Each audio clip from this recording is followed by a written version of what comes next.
అన్నమయ్య జిల్లా Madanapalle sub register కార్యాలయంపై ACB దాడులు. Madanapalle sub register కార్యాలయంపై సోమవారం ఏసీబీ అధికారులు దాడులు నిర్వహించారు. కడప ఏసీబీ ఎస్సీ విజయలక్ష్మి ఆదేశాలతో డీఎస్పీ సిఐల బృందం కార్యాలయంలో ఏకకాలంలో తనిఖీలు చేపట్టింది. ఈ దాడుల్లో సుమారు 10 మొబైల్ ఫోన్లు స్వాధీనం చేసుకున్నారు. అలాగే సుమారు 30,000 నగదును సీజ్ చేసినట్లు సమాచారం. దాడులకు సంబంధించిన పూర్తి వివరాలు ఏసీబీ అధికారులు మీడియా సమావేశంలో వెల్లడించాల్సి ఉంది.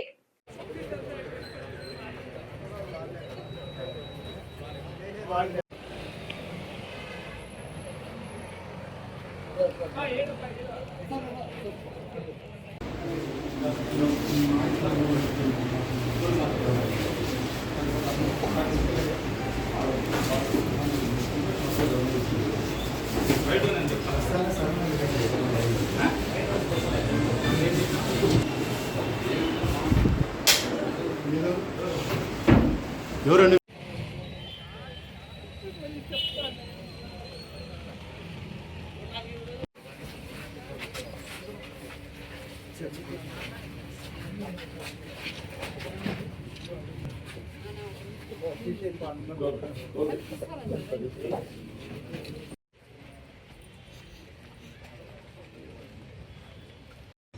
మదనపల్లి సబ్ రిజిస్టర్ ఆఫీస్లో రిజిస్ట్రేషన్స్కు వచ్చినటువంటి పబ్లిక్ దగ్గర పెద్ద ఎత్తున లంచాలు తీసుకుంటూ ఉన్నారని చెప్పి సబ్ రిజిస్ట్రార్ గారు మరియు వారి సిబ్బంది లంచాలు వసూలు చేస్తున్నారని చెప్పి మాకున్నటువంటి సమాచారం మేరకు ఈరోజు సాయంత్రము నేను కడప జిల్లా డిఎస్పీ అయినటువంటి నేను మరియు మా అధికారులు సిబ్బంది పంచాయతీదారుల సమక్షంలో ఈరోజు సాయంత్రము మదనపల్లి సబ్ రిజిస్టార్ ఆఫీస్లో అకస్మాత్తుగా తనిఖీలు నిర్వహించడం జరిగింది. ఈ తనిఖీల్లో భాగంగా ఎస్ఆర్ఓ గారి దగ్గర వాళ్ళ స్టాఫ్ రూమ్లోను రికార్డ్ రూమ్లోను మొత్తంగా కలిపి అకౌంట్ ఫార్ కానటువంటి అమౌంట్ 1,25,000 పైన ఇప్పటి వరకు కూడా మాకు లభించడం జరిగింది. దీనన్నింటినీ కూడా మేము వాళ్ళ రికార్డ్స్ని వెరిఫై చేస్తున్నాము. ఈరోజు జరిగినటువంటి డాక్యుమెంట్స్ వివరాలన్నింటినీ కూడా తీసుకొని పరిశీలిస్తున్నాము. వాళ్ళు ఏవైతే స్టాంప్స్ అమ్మారో ఆ స్టాంప్స్ ఈసీస్ ఈరోజు ఏవైతే ట్రాన్సాక్షన్స్ జరిగాయో వాటి వివరాలను అన్నింటినీ కూడా పరిశీలిస్తున్నాము.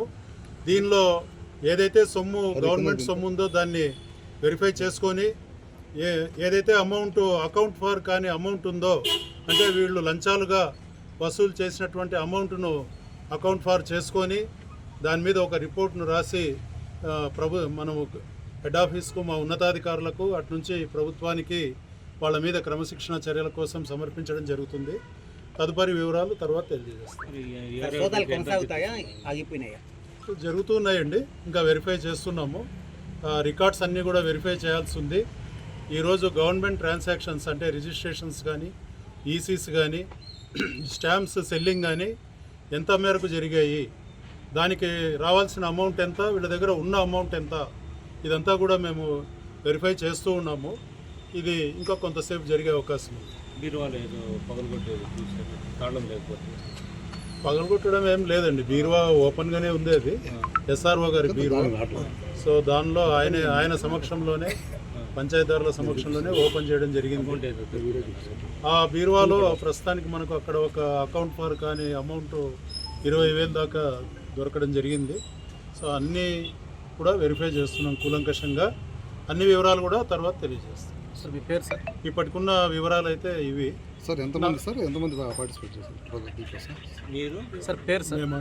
మీరు మీతో పాటు 2 టీంలో ఒక టీమ్ సార్? మేమంతా ఒకటే టీమే అండి. కడప ఏసీబీ టీము, నేను డిఎస్పీ సీతారామరావు, సిఐ నాగరాజు గారు అంటే సిబ్బంది అంతా కలిపి ఒక 14 మంది దాకా మేము ఈరోజు ఈ దాడుల్లో పాల్గొనడం జరిగింది. సార్ ఎంతమంది మీద కేసు అవుతుంది సార్? ఇది కేసు అనేది అవుతుందా కాదని ఇప్పుడు చెప్పలేము. మేమైతే రిపోర్ట్ రాసి ఉన్నతాధికారులకు పంపించడం జరుగుతుంది. అక్కడ తీసుకోబడే నిర్ణయం మేరకు తర్వాత ఇది నిర్ణయించడం జరుగుతుంది. అదుపులో తీసుకుంటున్నారు సార్? దీనిలో అరెస్ట్ అంటూ ఏముండదండి, రిపోర్ట్ పంపించడం జరుగుతుంది. సో దాని మీద ఫర్దర్గా నిర్ణయం తీసుకోవడం జరుగుతుంది. తర్వాత కడప మరియు అన్నమయ్య జిల్లా ప్రజలందరికీ కూడా కడప ఏసీబీ డిఎస్పీ అయిన నేను చేసే విజ్ఞప్తి ఏమంటే ఏ శాఖకు చెందినటువంటి అధికారులైనా కూడా వారు మీకు చట్టబద్ధంగా మీకు ప్రభుత్వ పరంగా జరగాల్సినటువంటి పనులు ఏవైతే ఉన్నాయో ఆ పనులు చేయకుండా వాళ్ళు లంచం ఉన్నట్లయితే మీరు నా నంబర్ అయినటువంటి గవర్నమెంట్ నంబర్ అయినటువంటి 9440446191కు సంప్రదించి మీరు వ్యక్తిగతంగా నా దగ్గరికి కలిసి నాకు రిపోర్ట్ రాసిచ్చి 1064 మా టోల్ ఫ్రీ నంబర్ ఉంది, దాని ద్వారా కూడా మీరు కంప్లైంట్ చేయొచ్చు. ఆ విధంగా కంప్లైంట్ చేసిన తర్వాత మీరు పర్సనల్గా మమ్మల్ని కలిసి మాకు అర్జీ రాసిచ్చినట్లయితే తప్పకుండా అటువంటి అధికారుల మీద చర్య తీసుకొని వారిని రెడ్ హ్యాండెడ్గా పట్టుకోవడం జరుగుతుంది. వారి మీద చట్ట ప్రకారం చర్యలు తీసుకోవడం జరుగుతుంది. అదేవిధంగా అక్రమంగా ఎవరైనా ప్రభుత్వ ఉద్యోగులు అధికారులు ఆస్తులు సంపాదించి ఉన్నట్లయితే ఆ వివరాలను మీరు మాకు ప్రత్యక్షంగా కలిసి కానీ పోస్టు ద్వారా కానీ మీరు మాకు తెలియజేసినటువంటి అయితే మీ వివరాలన్నింటినీ కూడా మేము గోప్యంగా ఉంచి వాటి మీద మేము విచారణ జరిపి చర్య తీసుకోవడం జరుగుతుంది. కాబట్టి ఈ సందర్భంగా ప్రజలందరూ కూడా ఎటువంటి సందేహాలకు తావు లేకుండా ఎటువంటి భయాందోళనలు లేకుండా మమ్మల్ని స్వేచ్ఛగా కలవవచ్చు. కలిసి మీకున్నటువంటి సమస్యలను అంటే ప్రభుత్వం ఉద్యోగులు మీకు చేయాల్సినటువంటి పనులు మీ వ్యక్తిగతమైన సమస్యలు కాకుండా మీకు ప్రభుత్వం తరపున అఫీషియల్గా జరగాల్సినటువంటి పనులు ఏవైతే పెండింగ్ ఉన్నాయో వాటి గురించి మాకు కంప్లైంట్ రాసి వాళ్ళు లంచం ఉన్నట్లయితే ఆ వివరాలను మాకు చెప్పినట్లయితే ఖచ్చితంగా చర్య తీసుకుంటామని చెప్పి హామీ ఇస్తున్నాం.